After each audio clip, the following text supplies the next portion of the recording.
এখন আমাদের আবহাওয়ার প্রতিপক্ষের যা পরিস্থিতি তাতে আগামী কয়েকদিনে যেমন আমাদের উষ্ণ এবং আর্দ্র আবহাওয়া কিছু কিছু জেলায় রয়েছে সেরকমই থাকবে। তবে আগামীকাল এবং পরশু আমাদের দক্ষিণবঙ্গের বিভিন্ন জেলাতে কিছুটা সম্ভাবনা দেখা যাচ্ছে যে বজ্রবিদ্যুৎ সহ বৃষ্টিপাত এবং দমকা হাওয়া সম্ভাবনা রয়েছে।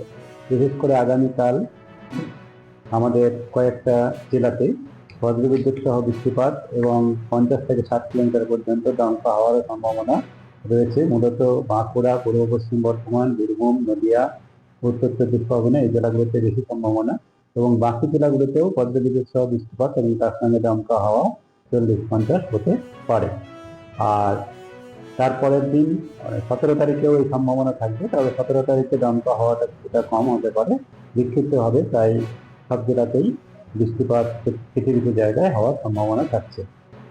তাছাড়া এই এখন তাপমাত্রা খুব বেশি তারতম্য হবে না, যেটা উষ্ণ এবং আর্দ্র আবহাওয়া পশ্চিমের জেলাগুলোতে মূলত, যেমন আমাদের পশ্চিম মেদিনীপুর, বাঁকুড়া, পুরুলিয়া এবং পশ্চিম বর্ধমান, এই ঝাড়গ্রাম এই জেলাগুলোতে।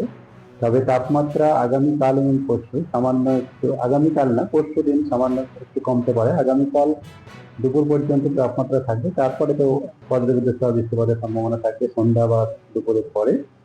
তবে পরের দিন থেকে 17 তারিখে তাপমাত্রা কিছুটা কমতে পারে, তারপরে এটা সাময়িকভাবে অল্প একটু কমার পরে আবার 18 তারিখ থেকে তাপমাত্রা এখন যেমন আছে তেমন থাকবে, বা 1-2 ডিগ্রি বেশি হতেও পারে।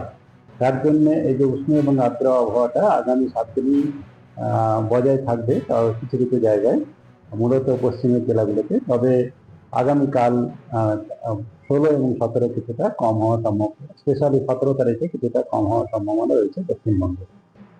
আর উত্তরবঙ্গের ক্ষেত্রে যেটা রয়েছে, উত্তরবঙ্গে এখন আমাদের বিক্ষিপ্তভাবে বজ্রবিদ্যুৎ সহ বৃষ্টিপাত উপরের 5টা জেলা দার্জিলিং, জলপাইগুড়ি, কালিম্পং, আলিপুরদুয়ার এবং কুচবিহার একটু কম রয়েছে, বাকি 4টি জেলাতে রয়েছে।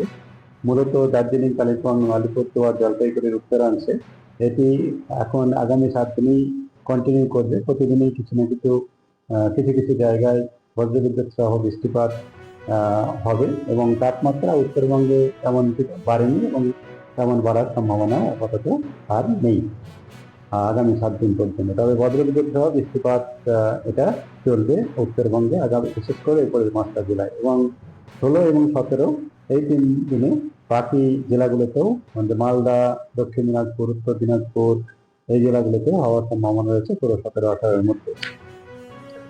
আর কলকাতা তার পার্শ্ববর্তী অঞ্চলে যেটা বলা হয়েছে, কলকাতা পার্শ্ববর্তী অঞ্চলে সকালের দিকে মূলত পরিষ্কার আকাশ, তারপরে দুপুরের পরে বা সন্ধ্যার দিকে এবং রাত্রের দিকে আংশিক মেঘলা আকাশ থাকবে।